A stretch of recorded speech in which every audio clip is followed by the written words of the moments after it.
শ্বশুর বাড়ি থেকে পাওয়া গরু বা ছাগল দিয়ে কোরবানি করলে কোরবানি বিশুদ্ধ হবে কিনা।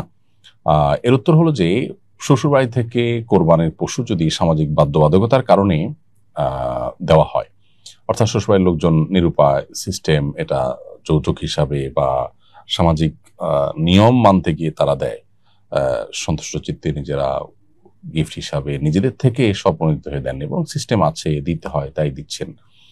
অনেক সময় দেখা যায় যে শ্বশুররা কষ্ট করে হলেও টাকা জোগাড় করে এটা করতে হয়। তো এইরকম ভাবে যদি দেওয়া হয় তাহলে সেটা আসলে গ্রহণ করাই জায়েজ নয়, সেটা গুনাহের কথা, সেটা যৌতুক হিসাবে না জায়েজ হবে। আর যদি সেরকম বাধ্যবাধকতা নেই, তারা অসন্তুষ্ট চিত্তে দেন নাই, বরং খুশি হয়ে তারা নিজেদের থেকে, তাদের অনেক আছে সেই জায়গা থেকে তারা গিফট দিয়েছেন, তাহলে সেক্ষেত্রে গিফট দেওয়া নেওয়া জায়েজ। কিন্তু এটা যেহেতু সামাজিক কালচারে পরিণত হয়েছে এবং এই কালচারের কারণে যারা সচ্ছল তারা তো দিতে পারছেন, অসচ্ছলটাও দিতে বাধ্য হচ্ছেন, সেজন্য এই কালচারটাকে অ্যাভয়েড করা দরকার এবং এটাকে আমাদের সমাজ থেকে বিতাড়ন করা জরুরি। অর্থাৎ মেয়ের বাবা বাড়ি থেকে গরু ছাগল আসবে কোরবানিতে, এই কালচারটা থাকা উচিত নয়। হয় উভয় পক্ষকে দিবে হাদিয়া, উভয় পক্ষ থেকে দেওয়ার জন্য হাদিসে আমাদেরকে উৎসাহ দেওয়া হচ্ছে, সেটা ভিন্ন বিষয়। কিন্তু একপাক্ষিক হাদিয়া, বিশেষ করে মেয়ের বাবা তিনি মেয়ের বাবা হওয়ার কারণে এরকম হাদিয়া দিতে হয়, সেটা কোনো ভালো সংস্কৃতি নয়। এর ফলশ্রুতিতে অন্য মানুষ যারা অসচ্ছল তাদের উপরে এটা প্রেশার তৈরি হয় এবং তারা নিরুপায় হয়ে যান, সামাজিক বাধ্যবাধকতা তৈরি হয়ে যায়। এটা আমাদের মাথায় রাখা উচিত সবাইকে।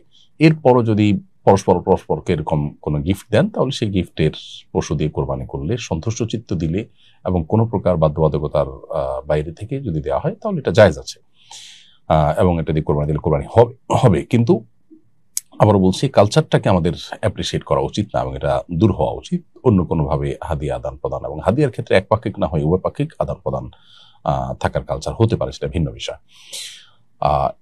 এরপরে বিষয় হলো যে শ্বশুরবাড়ি থেকে যে গরু বা ছাগল দেয়া হলো, এটা কাকে দেয়া হলো, মেয়েকে নাকি মেয়ের জামাইকে? আর যদি ছেলের বাড়ি থেকে দেওয়া হয় তাহলে সেক্ষেত্রে কাকে দেয়া হলো, এই জিনিসটা স্পষ্ট করতে পারলে ভালো হয় বা স্পষ্ট করা উচিত। বিশেষ করে মেয়ের বাবার বাড়ি থেকে দিলে যদি মেয়েকে দেওয়া হয় তাহলে মেয়ের পক্ষ থেকে কোরবানি হবে, আর যদি ছেলেকে দেওয়া হয় তাহলে ছেলের পক্ষ থেকে কোরবানি করতে হবে।